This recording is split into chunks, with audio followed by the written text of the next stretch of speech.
अदिति ने अपनी शादी के लिए गहरे लाल डार्क मैरून रंग का लहंगा पसंद किया था।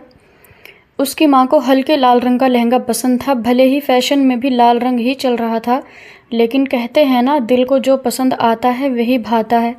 अदिति को अपनी पसंद पर पूरा भरोसा था कि वह मैरून रंग में बेहद खूबसूरत लगेगी। शादी से 1 महीने पहले ही उसकी माँ ने उसे उबटन बनाकर दिया था और उसकी छोटी बहनों की ड्यूटी लगा दी थी कि वे उसे रोज़ उबटन लगाए। इसका नतीजा यह हुआ कि अदिति और भी निखर गई थी। जो भी उसे देखता उसकी तारीफ किए बिना नहीं रहता। उसने अपने होने वाले पति अर्जुन की तस्वीर देखी हुई थी। अर्जुन बहुत हैंडसम और खूबसूरत लड़का था और अदिति अपनी शादी को लेकर बहुत खुश थी। सारी रस्में बहुत अच्छे से चल रही थी। उनके कुछ ही रिश्तेदार जमा थे। अदिति की सहेलियां भी थी और मोहल्ले की कुछ महिलाएं भी। जब से अदिति के पिताजी का देहांत हुआ था, तब से उसकी अम्मी भीड़ भाड़ से घबराने लगी थी। इसलिए उन्होंने सिर्फ खास मेहमानों को ही बुलाया था। यहाँ तक कि बारात वाले दिन भी उसकी माँ ने ससुराल वालों से कह दिया था कि बारात थोड़ी ही लाना, और वे मान भी गए थे। शादी के मौके पर अदिति की माँ बार बार पिताजी को याद करके रो देती थी। अगर आज अदिति के पिताजी जिंदा होते तो मुझे किसी भी तरह की कोई परेशानी ना होती। अदिति अपनी माँ को तसल्ली देती रहती थी। जो भी था, उन्होंने उसे और उसकी बहनों को बहुत अच्छे से पाला था। पिताजी की कमी कभी महसूस नहीं होने दी थी। उसकी माँ जवानी में ही विधवा हो गई थी। जब सारी जमा पूंजी खत्म होने लगी तो उन्होंने पार्लर का काम सीखा और घर के ही एक कमरे में मेकअप का थोड़ा सा सामान रखकर ईश्वर पर भरोसा करके काम शुरू किया।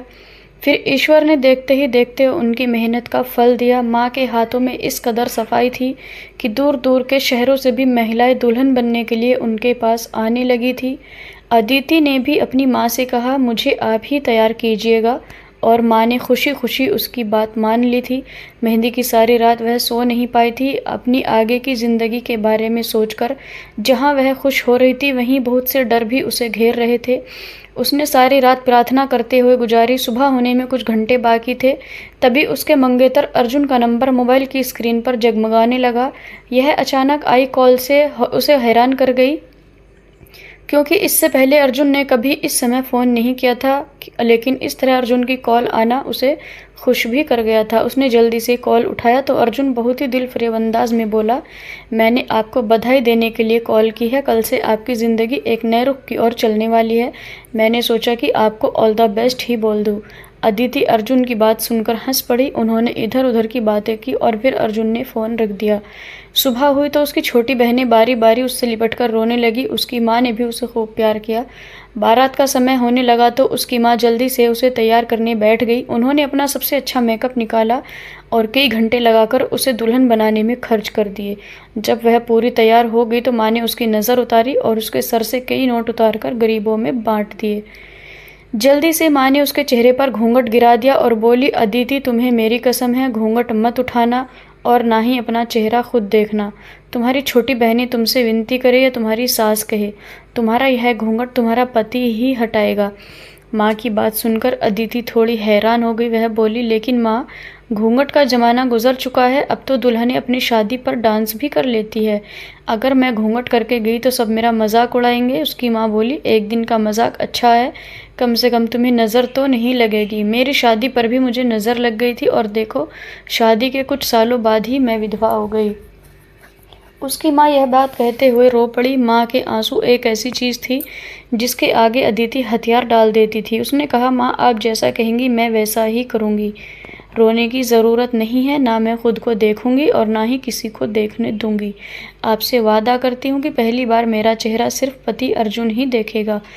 उसकी बात सुनकर उसकी माँ खुश हो गई। 1-1.5 घंटे उसने खुद को समझाने में बिता दिया, क्योंकि उसका बहुत मन कर रहा था कि वह खुद को दुल्हन के रूप में देखे। कम से कम माँ उसे अपना चेहरा देखने की इजाज़त तो दे देती। क्या वह खुद को भी नज़र लगा देती? लेकिन अपनी माँ के आगे वह मजबूर हो गई थी, क्योंकि माँ ने उसे सख्ती से मना किया था कि तुम खुद को भी नहीं देखोगी। जब उसकी बारात आई तो उसका ध्यान दूसरी तरफ लग गया था। अब वह अपनी आने वाली ज़िंदगी के लिए ईश्वर से प्रार्थना कर रही थी और इंतज़ार कर रही थी कि कब उसे मंडप पर बैठने के लिए बुलाया जाएगा। पंडित जी आए और फिर शादी की सारी रस्में शुरू हो गई। शादी की रस्में बड़ी ही खुशी खुशी पूरी हुई थी और फिर अभी 1 घंटा ही हुआ था कि विदाई का शोर होने लगा था। जब उसे पता चला कि उसकी माँ ने उसे उसके होने वाले पति के साथ मंडप पर भी बैठने के लिए मना कर दिया था, तो उसे अपनी माँ की इस सोच पर बहुत अफसोस हुआ था। साथ उसका जी चाहा कि वह अपना सर ही पटक ले। भला उसकी माँ को इतना डर क्यों सता रहा था? अब भला अगर वह मंडप पर बैठ जाती और अर्जुन के साथ 1-2 तस्वीर बनवा लेती तो क्या बिगड़ जाता? शादी के यह पल तो हमेशा यादगार रहते हैं और उन्हें तस्वीरों में ही कैद किया जाता है। लेकिन उसकी माँ ने उसकी यह खुशी भी उससे छीन ली थी। खैर, वह कर क्या सकती थी? वह विदा होकर अपने पति के घर आ गई। विदाई से पहले उसकी माँ ने उसकी सास से कह दिया था कि दुल्हन का घूंघट आज मत हटाना, क्योंकि हमारे यहाँ शादी के पहले दिन दुल्हन का घूंघट हटाना अपशकुन माना जाता है। तो आप दुल्हन का घूंघट शादी की पहली रात अर्जुन को ही हटाने देना। उसकी सास भी मान गई थी। उसकी सास ने 1-2 रस्में करने के बाद उसे अर्जुन के कमरे में बिठा दिया था। अब वह अर्जुन के आने का इंतज़ार कर रही थी। अब तो उसे नींद भी आने लगी थी कि तभी कमरे का दरवाज़ा खोलकर अर्जुन अंदर आया। अर्जुन उसके पास आकर बैठ गया और बोला, अदिति, आज तुम्हारा साथ पाकर मैं बहुत खुश हूँ। मैं तुम्हारे लिए एक बहुत ही खूबसूरत सा मुँह दिखाई का गिफ्ट लेकर आया हूँ, जो बिल्कुल तुम्हारी तरह ही खूबसूरत और अनोखा है। यह कहते कहते अर्जुन ने उसका घूंघट पलट दिया और हीरे का एक ब्रेसलेट उसके सामने कर दिया। उसने नज़रें उठाकर अर्जुन की तरफ देखा, लेकिन अर्जुन के चेहरे के हाव भाव देखकर वह हैरान रह गई। अर्जुन जिस खुशी से खिलते हुए अंदर आया था और उसका घूंघट हटाया था, अब वह खुशी गायब थी। उसके चेहरे पर मुस्कुराहट बिल्कुल गायब थी। उसकी आंखों में उभरने वाले जज्बात मध्यम पड़ चुके थे। अब वहाँ गुस्सा ही गुस्सा था। वह हैरान होकर उसकी मुँह ताकती रह गई थी। अर्जुन ने एकदम से उसे कलाई से पकड़ा और बिना कुछ कहे घसीटता हुआ बाहर ले गया। वह बोला, माँ, यह देखिए मेरे साथ कितना बड़ा धोखा हो गया है। होर दिखाकर कन खजूरी मेरे पल्ले बांध दी गई है।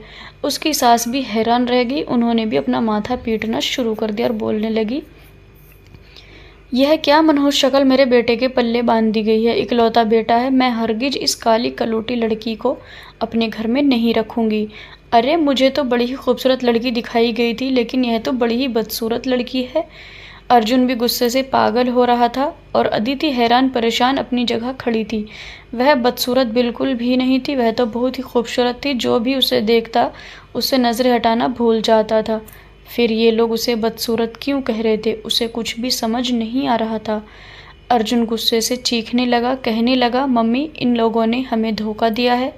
खूबसूरत लड़की दिखाकर बदसूरत लड़की हमारे पल्ले बांधी है, लेकिन मैं इन धोखेबाज लोगों से निपटना अच्छे से जानता हूँ। यह क्या समझती है कि एक बार शादी हो गई तो धोखे की आड़ में आकर अपना घर बसा लेगी? नहीं, ऐसा हरगिज़ नहीं होगा। वह बहुत डरते डरते बोली, अर्जुन, मेरा कसूर क्या है? अर्जुन बोला, अदिति, मैं पूरे होशो हवास में तुम्हें तलाक देता हूँ। मैं तुम्हें तलाक अपने साथ नहीं रख सकता। तुम वह लड़की हो ही नहीं जिसे मैं अब तक अपनी पत्नी के रूप में देखा है और मैं अपने दिल में जगह दी है। वह अर्जुन को समझाती रही, अर्जुन, मेरी बात समझने की कोशिश करो, ज़रूर कुछ गड़बड़ है, तुम गलतफहमी का शिकार हो गए हो। लेकिन अर्जुन ने उसकी एक ना सुनी और उसे उसी रात के अंधेरे में घसीटता हुआ बाहर ले गया, गाड़ी में बिठाया और उसे उसके घर से कुछ ही दूरी पर छोड़कर चला गया। वह रोती पीटती अपने घर आ गई थी। घर में सब लोग शादी में काम वगैरह करने की वजह से थके हारे अपने अपने कमरों में सोए पड़े थे। उसका जी चाहा कि अपनी माँ के गले लिपटकर इतनी ज़ोर से रोए कि उसकी चीखों से पूरा आसमान हिल जाए। वह कितने अरमानों से अर्जुन की दुल्हन बनकर उसके साथ गई थी। सुहाग की सेज पर बैठी उसका इंतज़ार कर रही थी, लेकिन सब कुछ एक ही पल में ख़त्म हो गया था। अर्जुन ने उसे कितनी बेदर्दी से घर से निकाल दिया था। उसे अर्जुन से इस व्यवहार की उम्मीद नहीं थी कि वह उसे रात के अंधेरे में इस तरह से घर से निकाल देगा। कम से कम वह उससे बात कर सकता था। जो भी गलतफहमी थी वह मिलकर दूर कर लेते, लेकिन उसने यह करना ज़रूरी नहीं समझा था। अर्जुन की गिरी हुई घटिया हरकत और सोच पर उसे दुख और अफसोस हो रहा था। वह अपने लड़खड़ाते कदमों से अपने कमरे में चली गई। माँ के कमरे में जाने की हिम्मत ही नहीं हुई थी। उसकी माँ तो कितनी सुकून की नींद सो रही होगी, यह सोचकर कि आज उनकी बेटी की ज़िंदगी की नई शुरुआत है। उसे समझ नहीं आ रहा था कि अर्जुन ने उसे बदसूरत क्यों कहा था। लड़खड़ाते हुए वह कमरे में लगे ड्रेसिंग टेबल के सामने आकर खड़ी हो गई और जब उसने अपना चेहरा आईने में देखा तो उसका दिल धक से रह गया था, क्योंकि शीशे में तो एक काली लड़की खड़ी थी जिसके चेहरे पर बहुत ही बेढंगा सा मेकअप किया हुआ था। इस अजीब से बेढंगे मेकअप की वजह से वह और भी ज़्यादा भयानक लग रही थी। उसके काले कलूटे चेहरे पर लिपस्टिक फैलकर इधर-उधर हो गई थी, जो उसे और भी डरावना बना रही थी। उसकी आंखों से आंसू बहने लगे थे। वह समझ गई थी कि यह सब किया धरा उसकी माँ का है। उन्होंने ही उसके साथ यह खेल खेला था और इसलिए वह उसे आईना देखने के लिए मना कर रही थी और कह रही थी कि किसी को भी अपना चेहरा मत दिखाना सिवाय अपने पति के। मगर उन्होंने ऐसा क्यों किया था, यह उसकी समझ से बाहर था। रो रो कर उसका बुरा हाल हो गया था। उसका जी चाहा अभी के अभी अपनी माँ से पूछे कि आपने मेरे साथ यह घटिया सा घिनौना खेल क्यों खेला। गुस्से की हालत में वह अपनी माँ के कमरे में चली गई और जैसे ही वह कमरे में पहुंची, अपनी माँ को दुल्हन बना पाया। उसे लगा जैसे वह अब सांस भी नहीं ले पाएगी। उसकी माँ ने अपनी शादी वाला लहंगा पहना हुआ था और जेवरात से भरी ड्रेस और मेकअप किए हुए थी। वह अपनी माँ को देखकर सदमे से खड़ी की खड़ी रह गई थी। फिर वह आगे बढ़ी और अपनी माँ से बोली, आखिर आपने ऐसा क्यों किया मेरे साथ? मैंने आपका क्या बिगाड़ा था? उसकी माँ दुल्हन बनी हुई थी, धीरे धीरे कुछ गुनगुनाते हुए डांस भी कर रही थी। बहुत ज़्यादा खुश लग रही थी। उसे देखकर वह उसकी तरफ कुछ पल के लिए देखती रही और फिर चक्कर खाकर ज़मीन पर गिर पड़ी। वह हक्का बक्का उनको ताकती रह गई थी। वह झुककर ज़मीन पर गिरी अपनी माँ को झिंझोड़ कर उठाने लगी थी। वह चीख चीख कर कह रही थी, उठकर मेरे हर सवाल का जवाब दो, आपने मेरे साथ यह सब क्यों किया है? उसकी चीखों की आवाज़ से उसकी बहनें भी नींद से जाग चुकी थी। वे भी भागकर उसकी माँ के कमरे में आ गई। सामने का मंजर देखकर वे भी हैरान और परेशान खड़ी थी। उससे 3 साल छोटी उसकी बहन शालिनी आगे बढ़ी। उसने जल्दी जल्दी उसकी माँ की ज्वेलरी और मेकअप उतारा। शालिनी की देखा देखी उसकी सबसे छोटी बहन भी उसकी तरफ आई। उन्होंने भी उसके चेहरे से वह काला मेकअप साफ कर दिया। इतनी देर में ही एम्बुलेंस भी आ चुकी थी। ना जाने किसने कॉल की थी। वे तीनों बहनें माँ को लेकर अस्पताल पहुंची तो डॉक्टर ने बताया कि आपकी माँ कोमा में चली गई है।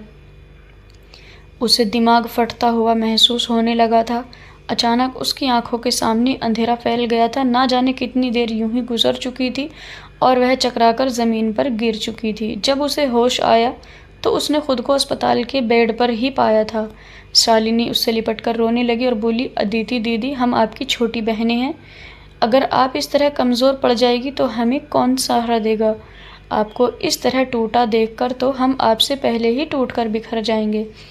मम्मी कोमा में है और आप बिस्तर से लग चुकी हैं। हमें आपके साथ की बहुत ही ज़रूरत है। भगवान के लिए खुद को संभाले, हमें भी संभाले, हमें दिलासा दें। उसका जी चाह रहा था कि वह पूरी दुनिया को तहस नहस कर दे, लेकिन उसे अपनी छोटी बहनों की खातिर हिम्मत करना ही पड़ी थी। वह उठकर बैठी। रह रहकर अर्जुन का ख्याल भी दिमाग में आ रहा था कि अब एक बार अर्जुन के सामने जाकर खड़ी हो जाऊं और उससे पूछूं कि देखो, यह है मेरा असल चेहरा। तुमने मेरी बात सुने बगैर ही मुझे धक्के देकर घर से निकाल दिया। क्या यही थी तुम्हारी मोहब्बत जो शादी से पहले तुम दम भरते थे? कितना खुशनसीब समझा करती थी मैं खुद को जब अर्जुन फ़ोन पर मुझे अपनी मोहब्बत का इजहार करता था। मेरे साथ जीने मरने की कस्में खाई थी। उसने कहता, अदिति, मैं तो तुम्हारी एक झलक देखकर ही तुम्हारा दीवाना हो गया हूँ। जब से तुम्हारी तस्वीर देखी है मेरा जी चाहता है अभी के अभी तुम्हें दुल्हन बनाकर अपने घर ले जाऊँ। और अर्जुन की बेचैनी पर वह हंस देती थी। लेकिन आज अर्जुन ने उसका दिल तोड़ दिया था। उसकी मोहब्बत जज्बाती थी। उसने कुछ ही पल में उसका मान, गुरूर, उसकी मोहब्बत सब कुछ चकनाचूर कर दिया था। वह खुद को संभालते हुए उठी और अपनी माँ के पास आ गई। वह दुनिया जहान से बेखबर पड़ी सुकून की नींद सो रही थी। वह उनके पास बैठकर बोली, माँ, मैं आपके मरते दम तक ख्याल रखूँगी। हर पल आपकी सेहत के लिए प्रार्थना करूँगी। इसलिए नहीं कि मुझे आपसे किसी भी तरह की कोई हमदर्दी है या लगाव है, और ना ही इसलिए कि मैं आपके लिए परेशान हूँ, क्योंकि आपने जो कुछ भी मेरे साथ किया है आपके लिए मेरे दिल में सिर्फ़ और सिर्फ नफ़रत के जज्बात है। आपने मेरी पूरी ज़िंदगी ख़राब कर दी है। मैं आपका सिर्फ़ इसलिए ध्यान रखना चाहती हूँ कि आप जल्दी से जल्दी ठीक हो जाएं और मुझे यह बता सके कि आपने मुझे किस जुर्म की सज़ा दी है। इतना कहकर वह कमरे से निकल आई थी। शालिनी और उसकी छोटी बहन ने पूछा, दीदी, आपकी तो शादी हो गई थी, फिर आप रात में घर कैसे पहुंची थी? उसने उनसे किसी भी तरह की कोई बात नहीं छिपाई थी और साफ शब्दों में बता दिया था कि अर्जुन ने उसे धक्के देकर घर से निकाल दिया है और शायद 1-2 दिन में वह उसे डिवोर्स के पेपर भी भेज देगा। उसकी दोनों बहरें हैरान होकर उसे ताकती रह गई थी। उन्होंने तो उसकी बात मानने से भी इनकार कर दिया था। उन्होंने उससे डिवोर्स की वजह पूछी तो उसने उनसे कह दिया था कि मैं वजह नहीं जानती, बस मम्मी जानती हैं। तुम दुआ करो कि किसी तरह मम्मी ठीक हो जाए और फिर मैं उनसे ही पूछ सकूं कि आखिर उन्होंने मेरे साथ ऐसा क्यों किया था। शालिनी और उसकी छोटी बहन काफ़ी देर तक उससे लिपटकर बुरी तरह रोती रही, मगर उसके आंसू तो सूख चुके थे। माँ को कोमा में गए हुए दूसरा ही दिन था कि अर्जुन ने उसे डिवोर्स के पेपर्स भेज दिए थे। उसने भी उन पर साइन कर दिए थे क्योंकि अर्जुन की तरफ से उसके दिल में कोई जज्बात थे ही नहीं। उसका दिल हर जज्बात से खाली हो चुका था। माँ को कोमा में गए हुए अब 1 हफ्ता गुजर गया था। वह घर और अस्पताल के सारे मामले अपने जिम्मे लेकर अपनी दोनों बहनों को कह रखा था कि तुम दोनों अपनी पढ़ाई पर ध्यान दो। वह माँ के इलाज में किसी तरह की कोई कमी नहीं होने दे रही थी, मगर माँ की हालत किसी भी तरह सुधर नहीं रही थी। उसने डॉक्टर से इस बारे में पूछा तो डॉक्टर बोला, ऐसा लगता है जैसे आपकी मम्मी के सर से कोई भारी बोझ उतर गया है और अब वह ठीक होना ही नहीं चाहती। वह दिमागी तौर पर खुद को मौत के लिए तैयार किए बैठी हैं। उसने बड़े अविश्वास से डॉक्टर की बात सुनी थी। ऐसा कैसे हो सकता था कि उसकी माँ उसे नर्क में धकेलकर एकदम से सुकून से हो गई थी। उसने सोच लिया था कि वह तब तक अपनी माँ की देखभाल करती रहेगी जब तक वह उसे उसके सारे सवालों के जवाब ना दे दे। उसने अपनी माँ से पहले ही पार्लर का काम सीख लिया था। अब उनकी गैर मौजूदगी में घर के खर्च चलाने के लिए उसने ही पार्लर चलाना शुरू कर दिया था। उसकी माँ के सभी कस्टमर उसके काम से खुश थे, इसलिए उसे किसी भी परेशानी का सामना नहीं करना पड़ा था। शालिनी और उसकी छोटी बहन का भी वह अच्छे से ध्यान रख रही थी, मगर वह खुद को संभालने में नाकाम रही थी। वह सारी सारी रात सो नहीं पाती थी। आईने के सामने खड़ी होकर खुद से सवाल करती थी कि आखिर क्यों मेरे साथ ऐसा किया गया था। उसकी माँ तो उससे कितनी मोहब्बत करती थी, फिर उन्होंने उसके साथ यह धोखेबाजी क्यों की और उसे इस तरह दुखों में और दर्द में धकेलकर कैसे सुकून की नींद सो रही थी। लेकिन अब उसने भी उनका सुकून बर्बाद करने की ठान ली थी। वह हर रोज़ 1 घंटा माँ के पास बैठकर आती थी और इधर उधर की बातें करती रहती थी। एक दिन वह बोली, माँ, शालिनी और कल्पना का रिश्ता बहुत ही अच्छे घर से आया है। दोनों का रिश्ता एक ही घर से आया है। दोनों भाई बहुत ही अच्छे पढ़े लिखे हैं, खाते पीते लोग हैं। दोनों बहनें एक ही साथ रहेंगी और खुश रहेंगी। मगर आप जानती हैं, मैं उन दोनों के साथ भी वही सब कुछ करूँगी जो आपने मेरे साथ किया था। मैं उन दोनों का बिल्कुल वैसा ही मेकअप करूँगी जैसा आपने मेरा किया था। वह रोज़ माँ के पास जाती रही और कभी वह कहती कि मैंने उन दोनों का रिश्ता तय कर दिया है। कभी वह कहती कि कुछ ही दिनों में मैं उनकी शादी करने वाली हूँ, लेकिन यह शादी बस नाम की शादी होगी। देखना माँ, जिस तरह मैं शादी की रात लूटी पिटी घर आ गई थी, उसी तरह शालिनी और कल्पना भी उजड़ी हुई हालत में घर आ जाएंगे। आपने मेरे साथ जो कुछ किया होगा सोच समझ कर ही किया होगा, तो फिर वैसा ही मुझे भी तो शालिनी और कल्पना के साथ करना पड़ेगा ना। यह आपका ही दिखाया हुआ रास्ता है जिस पर मैं चल रही हूँ। वह अपनी माँ को दिमागी तौर पर परेशान करना चाहती थी ताकि वह धीरे धीरे ज़िंदगी की तरफ लौट आए और उन्हें होश आ जाए, और वह अपनी कोशिश में कामयाब हो रही थी क्योंकि डॉक्टर ने उसे बताया था कि तुम्हारी माँ ठीक होने की कोशिश कर रही है। उनकी हालत में काफ़ी सुधार हो रहा है। यही तो वह चाहती थी। यूं ही पूरे 4 महीने कोमा में रहने के बाद माँ एक दिन होश में आ गई। उसे डॉक्टर का फ़ोन आया था कि आपकी माँ अदिति पुकार रही है, आप जल्दी से आकर उनसे मिलें। माँ के होश में आने का सुनकर उसकी आंखों से खुद ब खुद आंसू निकल आए थे। यह आंसू खुशी के बिल्कुल नहीं थे, गम के भी नहीं थे, बल्कि उस दर्द के गवाह थे जो उसने 4 महीनों में गुजारी थी। वह अस्पताल पहुंची तो उसकी माँ उसकी तरफ देखकर रोने लगी। वह बोली, अदिति देख, मैं ठीक हो गई हूँ, कुछ दिन इंतज़ार कर लो, फिर अपनी बहनों की शादियाँ करना। मैं अपनी बेटियों की शादी में शामिल होना चाहती हूँ।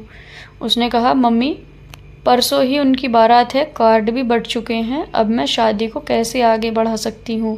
आप चिंता मत करें, मैं आपकी कमी हरगिज़ भी महसूस नहीं होने दूंगी और ख़ानदानी रिवाज के अनुसार ही दोनों का वैसा ही मेकअप करूंगी जैसा आपने मेरा किया था। उसकी बात सुनकर उसकी माँ रोने लगी, लेकिन उसने उन्हें किसी भी तरह की कोई तसल्ली या दिलासा नहीं दिया था। बगैर उनसे कुछ भी बात बोले वह उठकर खड़ी हो गई और बाहर निकल आई। पीछे से उसकी माँ उसे अदिति अदिति कहकर पुकारती रही।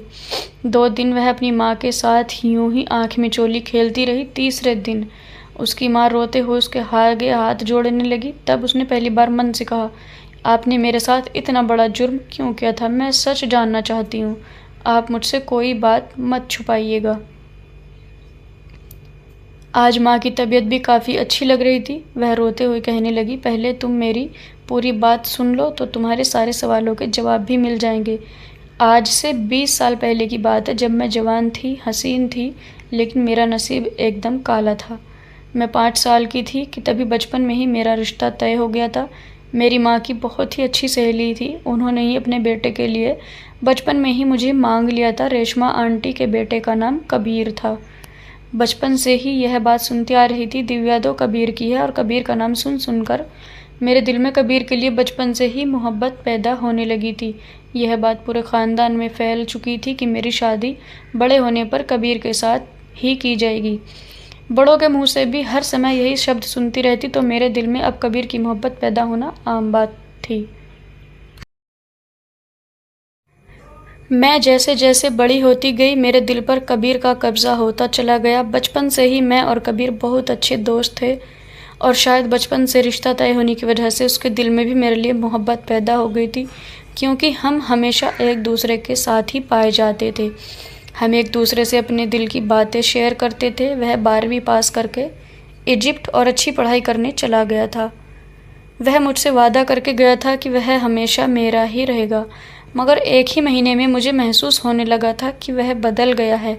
वह मुझसे दामन छुड़ाने लगा था। पहल तो ढेरों खत भेजा करता था, फिर उसने ख़तों का सिलसिला भी बंद कर दिया था। और एक दिन मैं अपनी होने वाली सास के गले लगकर खूब रोई थी।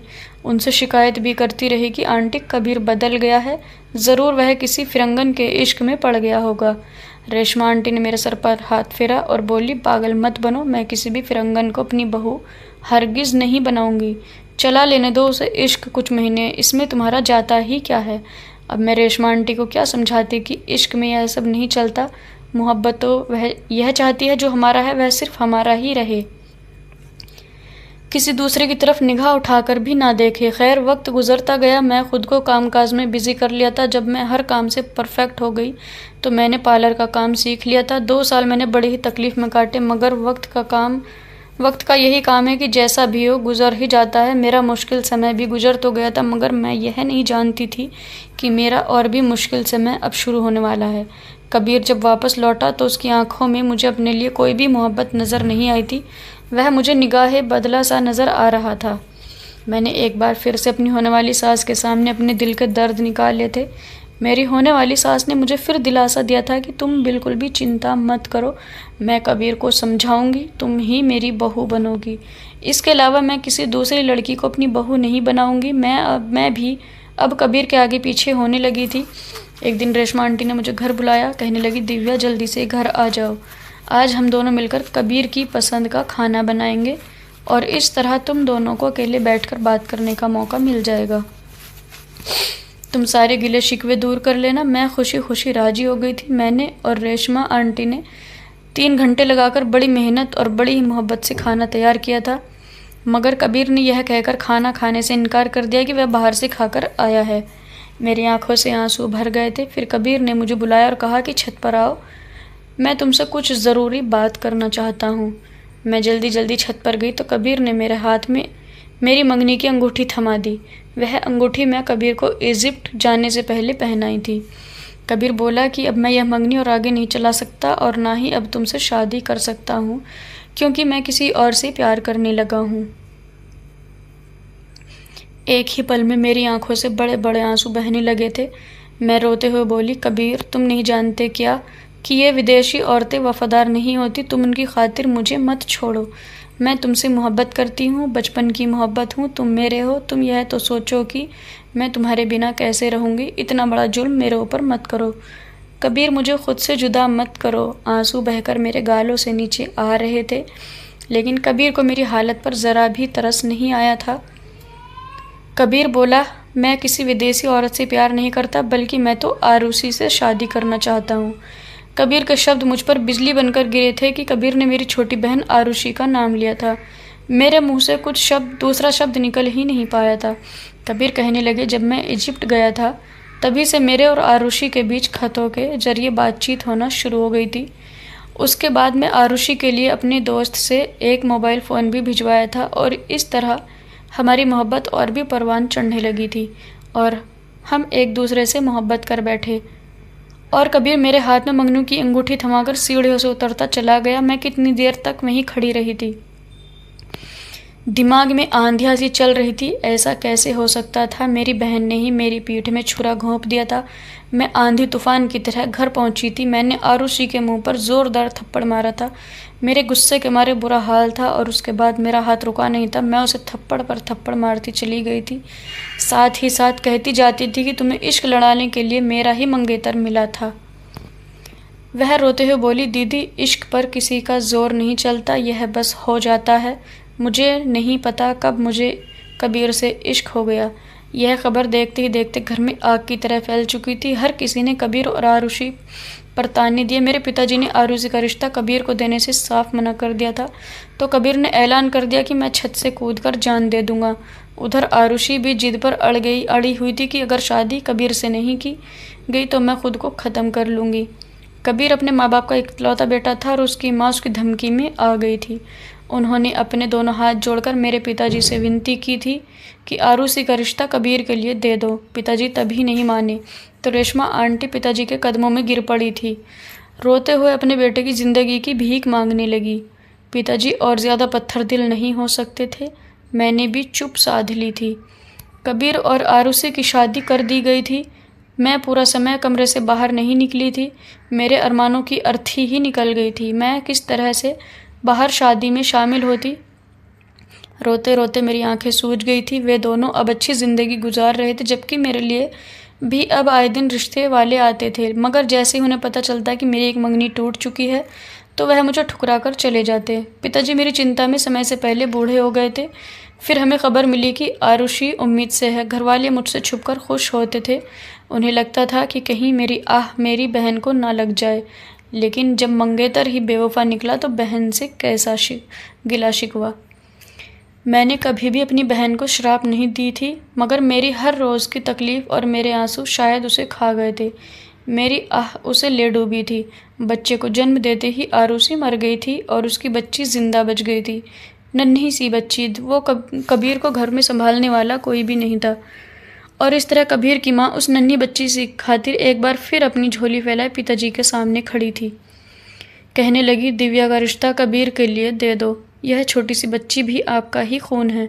इसे एक माँ की ज़रूरत है और दिव्या के अलावा कोई इसे सगी माँ की ममता नहीं दे सकता। हालात पिताजी के सामने थे। मुझे कोई भी स्वीकार करने के लिए तैयार नहीं था, तो पिताजी ने मेरा रिश्ता कबीर से तय कर दिया। मैं कबीर की दुल्हन बनकर कबीर के घर आ गई थी, मगर उधर कबीर भी मुझसे बात नहीं करता था। कबीर शायद मेरी किस्मत में था ही नहीं। शादी को कुछ ही साल हुए थे कि कबीर फिर मुझसे बिछड़ गया था। मैं शादी के कुछ ही सालों में विधवा हो गई। तुम जानती हो कि कबीर कौन है? माँ के सवाल पर वह एकदम से चौंक गई थी। उसने कहा, मैं किसी कबीर को नहीं जानती। तो माँ कहने लगी कि तुम्हारा बाप है कबीर, जिसे शादी के बाद मैंने कभी कबीर कहकर पुकारा ही नहीं था, क्योंकि कबीर नाम से ही मुझे बेवफाई की बू आती थी। शायद इसलिए तुम्हें नहीं पता कि तुम्हारे बाप का नाम कबीर था। माँ की बात सुनकर वह हैरान नज़रों से अपनी माँ की तरफ देखी थी। आज तक माँ ने कभी भी स्कूल में उसके पिताजी की जगह पर पिता का नाम नहीं लिखा था। हमेशा खुद का ही नाम लिखती थी और यह बात उसे हैरत में डालती थी। माँ कहने लगी, और आरुषि की बेटी तुम हो आदिति। माँ की बातें सुनकर लगा जैसे उसकी सांस रुक गई हो, दिल की धड़कनें थम गई हो। क्या उसकी माँ जो उसके सामने औरत बैठी थी वह नहीं थी? आरुषि कौन थी? उसने तो ना कभी उसकी चर्चा सुनी थी, ना ही कभी उसकी कोई तस्वीर देखी थी। उसने तो हमेशा अपनी माँ को ही माना था। माँ रोने लगी। माँ बोली, पूरे 3 साल मैं तुम्हें अपनी गोद में उठाए फिरती रही। तुम ज़रा सा रोती तो कबीर मुझे कहता कि तुम सौतेली माँ हो ना, तभी तो तुम मेरी बच्ची से इस तरह का व्यवहार करती हो कि वह तुम्हारी गोद में रोती है, तुमसे घुल मिल नहीं पाई है। और फिर उसके बाद भगवान ने मुझे भी 2 जुड़वां बेटियां दे दी, मगर कबीर ने कभी मेरी बेटियों से वैसी मोहब्बत नहीं की जैसी वह तुमसे करता था। भगवान जानता है मैंने तुम्हें हमेशा सगी माँ बनकर ही पाला था, बल्कि मैं तो तुम्हारी एहसानमंद भी थी कि तुम्हारी वजह से मुझे मेरी मोहब्बत मिल गई। एक दिन तुम खेलते हुए गिर गई थी तो कबीर ने मेरे मुंह पर एक थप्पड़ दे मारा था। उस दिन के बाद तो मुझे आरुषी लगने लगी थी और मुझे तुमसे नफरत होने लगी थी। मैंने सोच लिया था कि मैं तुमसे इस बात का बदला लेकर रहूँगी, और मैं देखो मैंने तुमसे बदला ले लिया है। लेकिन मैं अभी खुश नहीं हूँ, बल्कि मुझे अब अपने आप से ही घिन आने लगी है। तुम तो मेरी बेटी थी ना अदिति, फिर मैंने तुम्हारे साथ ऐसा क्यों किया? उसके बाद उसकी माँ बेड से उठकर उसके पाँव में गिरकर उससे माफ़ी मांगने लगी थी। उसने माँ से कहा, आप मुझसे एक वादा कर ले, आप मेरी माँ आरुषि को माफ़ कर देंगी तो मैं आपको माफ़ कर दूंगी। माँ रोते हुए बोली, जा दीदी, मैंने आरुषि को माफ़ किया। उसकी आंखों में भी आंसू आ गए थे। उसने उस औरत के लिए मरने के बाद की रास्ते साफ कर दी थी, क्योंकि उसकी माँ आरुषि ने जो कुछ भी किया था गलत किया था। उन्हें अपनी ही बहन के हक पर डाका नहीं डालना चाहिए था। जब उसकी माँ आरुषि को पता था कि उनकी बड़ी बहन का रिश्ता बचपन से ही कबीर के साथ तय है, तो उन्हें कदम कबीर की तरफ बढ़ाने ही नहीं थे। और अगर उसके पिता कबीर ने आरुषि की तरफ कदम बढ़ाए भी थे तो उसी समय उन्हें उसके पिता को रोक देना चाहिए था। गलती सिर्फ और सिर्फ उसकी माँ आरुषि की ही थी। उसने अपनी माँ दिव्या से कहकर अपनी मम्मी आरुषि को माफ़ करवा दिया था, जिससे कि भगवान भी उसकी माँ आरुषि को माफ़ कर दे। उसने अपनी माँ को भी माफ़ कर दिया था और आज उसकी माँ ने सच्चे दिल से उसे आगे बढ़कर गले लगा लिया था। अस्पताल से छुट्टी लेकर जब वे लोग घर आए तो माँ यह देखकर हैरान हुई थी कि घर में शादी वाला तो कोई माहौल था ही नहीं। उसने माँ को बताया कि मैं सिर्फ आपको ठीक करने के लिए आपको दिमागी तौर पर परेशान किया था, और देखिए अब ठीक हो गई हैं। मैंने शालिनी और कल्पना की कहीं भी शादी तय नहीं की है। यह सुनकर उसकी माँ खुश हुई थी। कुछ ही महीने बाद उसकी माँ ने उसके लिए बहुत ही अच्छा रिश्ता ढूंढा था और बहुत ही धूमधाम से उसकी शादी देव के साथ कर दी थी। देव बहुत ही अच्छा पति साबित हुआ था। उसने बहुत मोहब्बत करता था और इतना अच्छा पति देकर वह हैरान हुई थी। देव के साथ अदिति की शादी के बाद उसकी ज़िंदगी एक नए मोड़ पर आ गई थी। देव एक बेहद समझदार और प्यार करने वाला पति साबित हुआ। उसने न केवल अदिति का ख्याल रखा, बल्कि उसे वह सम्मान और सुरक्षा दी जिसकी अदिति ने हमेशा से चाहा था। अदिति के जीवन में धीरे धीरे खुशी लौटने लगी थी। देव और अदिति का रिश्ता प्यार, समझ और विश्वास पर आधारित था। अदिति ने जो अतीत का दर्द झेला था, देव ने उसकी उन सारी तकलीफ़ों को समझा और कभी उसे अकेला महसूस नहीं होने दिया। वह अक्सर अदिति से कहता, तुम्हारा अतीत तुम्हें नहीं बल्कि तुम्हारे भविष्य को संवारने में मदद करेगा। हम मिलकर हर मुश्किल का सामना करेंगे। कुछ समय बाद अदिति के घर में एक नए सदस्य के आगमन की खबर ने सभी को बेहद खुशी दी। अदिति गर्भवती थी और यह खबर सुनकर उसकी माँ दिव्या की आंखों में आंसू आ गए थे। उन्होंने अपनी बेटी के जीवन में आई इस खुशी के लिए भगवान का शुक्रिया अदा किया। अदिति ने भी अपने अतीत के सारे दुख भुला दिए थे। उसने समझ लिया था कि इंसान को अपने अतीत से सीख लेकर आगे बढ़ना चाहिए और ज़िंदगी को एक नए नज़रिए से देखना चाहिए। देव की मोहब्बत और समर्थन ने उसे फिर से जीने का मकसद दिया था। जब अदिति ने एक प्यारे से बेटे को जन्म दिया तो पूरा परिवार खुशी से झूम उठा। अदिति की माँ ने अपनी नाती को गोद में उठाते हुए कहा, अब मेरा जीवन पूरा हो गया है। मैंने बहुत कुछ खोया लेकिन सब कुछ वापस पा लिया। अदिति ने अपनी ज़िंदगी के उस दौर को अलविदा कह दिया था जब वह सिर्फ दर्द और नफ़रत में घिरी रहती थी। अब उसकी ज़िंदगी में सिर्फ खुशी, मोहब्बत और परिवार था। देव और उसका बेटा उसकी दुनिया बन चुके थे और वह अब हर दिन के लिए आभारी थी कि उसे एक नया जीवन, एक नई शुरुआत मिली थी। इस तरह अदिति ने अपने अतीत से सीखी हुई बातों को अपने भविष्य के लिए रास्ता बनाया और अपने परिवार के साथ एक खुशहाल और संतोषजनक जीवन जीने लगी। दोस्तों, उम्मीद करती हूँ कि आपको हमारी कहानी पसंद आई होगी। अगर कहानी पसंद आई है तो वीडियो को लाइक करें और अगर चैनल पर नए हैं तो चैनल को सब्सक्राइब करें और हाँ, बेल आइकन को दबाना ना भूलें ताकि आने वाली हर वीडियो का नोटिफिकेशन सबसे पहले आपको मिले।